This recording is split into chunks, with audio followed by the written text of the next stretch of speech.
MPG news కి స్వాగతం. వార్తలు చదువుతుంది మీ Madhuri. Movement for peace and justice Kakinada జిల్లా ఆధ్వర్యంలో జరిగే సేవా కార్యక్రమాల్లో భాగంగా కాకినాడ రామకృష్ణారావు పేటలో ఉన్న జిల్లా ఎంపీజే కార్యాలయంలో భారత రాజ్యాంగ దినోత్సవ సందర్భంగా రాజ్యాంగంపై అవగాహన కార్యక్రమం ఏర్పాటు చేయడం జరిగింది. ఈ కార్యక్రమానికి ఎంపీజే కాకినాడ జిల్లా అధ్యక్షులు మొహమ్మద్ హలీం అధ్యక్షత వహించారు. హలీం రాజ్యాంగం ఆవిర్భావం గురించి, రాజ్యాంగం నిర్మించడంలో ప్రముఖ పాత్ర వహించిన వారి గురించి క్లుప్తంగా తెలియజేశారు. ఈ కార్యక్రమంలో జిల్లా సభ్యులు ఉస్మాన్ షబీర్, సామ్యూల్, గిరిజ, ఇబ్రహీం సాబ్, మంగ, కలీం, అబ్బాస్, అన్సారీ, బషీరా, సుల్తానా, అఖిల్, అలీ, నాయనరాజు, ప్రభాకర్, సాహిరా, దౌలానా బాషా, అల్లా బాషా, ఏజజుద్దీన్, అల్లావుద్దీన్, ఫారూక్ అలీ, జైమలాలబ్దీన్, కరుణ్ నిషా, ఇమాం, మొయ్యుద్దీన్ తదితరులు పాల్గొన్నారు. రాజ్యాంగము సౌందర్యసంధిగా చెప్పుకుంటుంటారు. అయితే ఆ అంగము అంటే ఒక ప్రధానమైన భాగం. మనకి మన శరీరంలో గుండె ఎంత ముఖ్యమో ప్రతి దేశానికి కూడా, ప్రతి రాజ్యానికి కూడా ఒక రాజ్యాంగం అనేది ఉండాలి. ఆ రాజ్యాంగాన్ని మన భారతదేశంలో మరి అమలు చేయడానికి చాలా ప్రయత్నాలు చేశారు. ఇందులో మరి అనేక మంది ప్రముఖుల్లో భారత రాజ్యాంగం కోసం ఒక కమిటీ, ముసాయిదా కమిటీని కూడా ఏర్పాటు చేసుకున్నారు. ఆ కమిటీలో అనేక మంది సభ్యులు ఉన్నారు. 11 నెలల 18 రోజులు.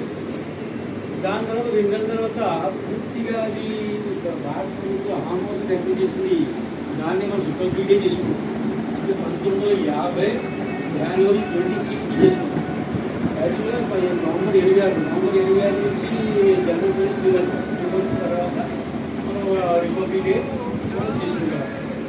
అయితే ఈ రాజ్యం ఏంటంటే వాళ్ళ చేత మనం పరిపాలించబడుతున్నాం. అంటే పాలికలను మనమే, పాలింపబడే వాళ్ళమే మనమే, రెండు మనమే. అందుకే మన ప్రజాస్వామ్య దేశంగా పరిగణింపబడింది. ఈ ప్రజాస్వామ్య దేశానికి రాజ్యాంగం అవసరం కాబట్టి మనం రాజ్యాంగాన్ని ఈ విధంగా తయారు చేస్తాం. అయితే ముఖ్యంగా భారత ప్రభుత్వం సార్ చెప్పినట్టుగాను ఈ ప్రభుత్వం ముఖ్యంగా న్యాయ వ్యవస్థలో పార్లమెంట్ ఉంది. అంటే కేంద్రానికి సంబంధించి పార్లమెంట్, లోక్సభ, రాజ్యసభ, మన రాష్ట్రాలకు సంబంధించి విధానసభ, విధాన పరిషత్, ఇటువంటి న్యాయ వ్యవస్థ. వాళ్ళు ఏం చేస్తారంటే కొన్ని ప్రజలకు అవసరమైనటువంటి, దేశానికి అవసరమైనటువంటి అనుకూల పరిస్థితులు బట్టి కొన్ని చట్టాలను తయారు చేస్తారు. ఈ చట్టాలను చేసి వాళ్ళే పెడతారు. అయితే ఆ చట్టాలని అప్పుడప్పుడు మార్చే ఇది కూడా వాళ్ళకే ఉంటుంది. రద్దు చేసే అవకాశం కూడా ఆ శాసన వ్యవస్థకే ఉంటుంది. రెండోది ఏంటంటే ఈ పార్లమెంట్ చేసిన చట్టాలని కార్యనిర్వాహకులు చూస్తారు. ఆ చట్టాలు సక్రమంగా అమలు జరిగినట్టుగా చేస్తారని.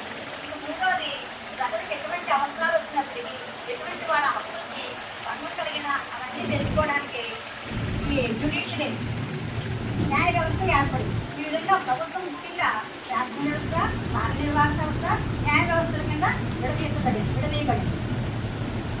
ఈ తర్వాత మన అతిపెద్ద గణతంత్ర రాజ్యం చెప్పుకున్నాం కాబట్టి ఈ గణతంత్ర రాజ్యం మొట్టమొదటి ఏంటంటే సామ్యవాద ప్రజాస్వామ్య గణతంత్ర రాజ్యం. కానీ 1976 42వ అధికరణ 42వ ఆర్టికల్ ప్రకారంగా మార్పు జరిగింది. ఏంటి? దీంట్లో సామ్యవాదాన్ని, లౌకికాన్ని కూడా చేర్చారు. అంటే సర్వసత్తాక సామ్యవాద, లౌకిక, ప్రజాస్వామ్య గణతంత్ర రాజ్యం అంటున్నాను. ఇది రాజ్యాంగ పీఠికలో కూడా ఆ విధంగా మనకి పేర్కొనబడింది. సామ్యవాద, సర్వసత్తాక, సామ్యవాద.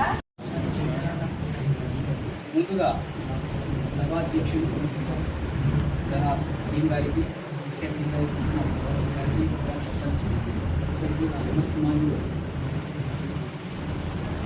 నేను ఈ movement for peace and justice వాళ్ళకి కూడా అభినందిస్తున్నాను. కూడా ఇలాంటి కార్యక్రమం రాజ్యాంగం చాలా వైటల్ పార్ట్ ఉంది. ఆ రాజ్యాంగం గురించి ఒక సింపోజియంగా ఇక్కడ అరేంజ్ చేయడం, దాని మీద అవగాహన కల్పించడానికి, సభ్యులకు అవగాహన కల్పించాలి. ఇలాంటి ప్రోగ్రామ్ చేయడం చాలా అభినందనీయం. మన హలీం గారికి, అలాగే ఆ టీం మెంబర్స్ అభినందన తెలియజేస్తున్నాను.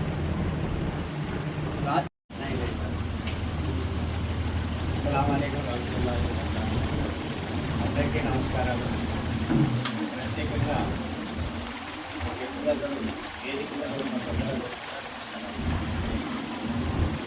రాజ్యాంగం ఏమిటి, ఎలా ఉంది, దాని పీఠిక ఏమిటి, ఆ వివరాలన్నీ కూడా అనుకోకుండా ఈరోజు కార్యక్రమంలో అందరూ ఉపాధ్యాయులే కాబట్టి అందరూ చాలా చక్కగా క్లాస్ చేయడానికి అన్ని చూపిస్తారు.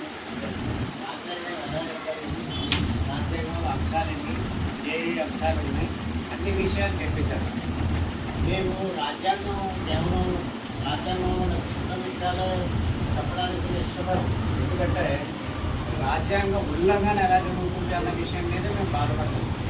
దాని గురించే చెప్తాం.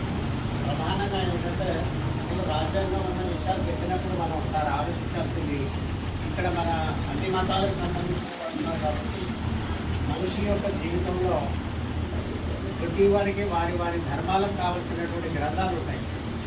ఆ గ్రంథాలకు అనుసారంగా మనం జీవితాలు గడుపుతాం.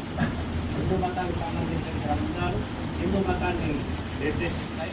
క్రైస్తవుల బైబిల్ లాంటివి, అలాగే ఇస్లాం కంటే కూడా యావత్ భారతదేశంలో ఉన్న భారతీయులందరికీ కాన్స్టిట్యూషన్ ఏదైతే మనకు భారత రాజ్యాంగం ఉందో అలా అది కూడా అది కంటే కూడా గొప్ప గ్రంథం. అది ముందు గమనించాలి. భారత రాజ్యాంగం అన్నది చాలా ప్రధానమైనటువంటి గొప్ప గ్రంథం. అసలు దాని గురించి తెలుసుకోవాల్సిన బాధ్యత ప్రతి పౌరుడు. ఈ భారతదేశంలో పౌరుడు ఎలా జరగాలి, ఎలా ఉండాలి, వాడికి హక్కులేంటి, విధులేంటి, ఎలా ప్రవర్తించాలి ఏంటి అనే విషయాలన్నీ కూడా అందులో ఉంటాయి. కాబట్టి అన్నీ మనం తెలుసుకోవాలి. ఈ రాజ్యాంగం ఏర్పడటంలో ఇంత గొప్ప రాజ్యాంగాన్ని మనం తయారు చేసుకోవడంలో ఉన్న ప్రధాన కారణం దీని వెనుక ఉన్నటువంటి చరిత్ర ఏమిటి తెలుసుకోవాలి. ఎందుకంటే ఏదో ఆశామాచిగా మీరు చెప్పినట్టుగా కొన్ని వందల మంది సభ్యులతో చాలా గొప్ప గొప్ప వ్యక్తులు కూర్చొని తయారు చేసేసి ఒక రాజ్యాంగాన్ని మనం ఇచ్చేసారు. చాలా గొప్ప భారత ప్రపంచంలోనే అతిపెద్ద. మరిన్ని తాజా వార్తా విశేషాల కొరకు ఎంపీజే న్యూస్ ఛానల్ ని చూస్తూనే ఉండండి.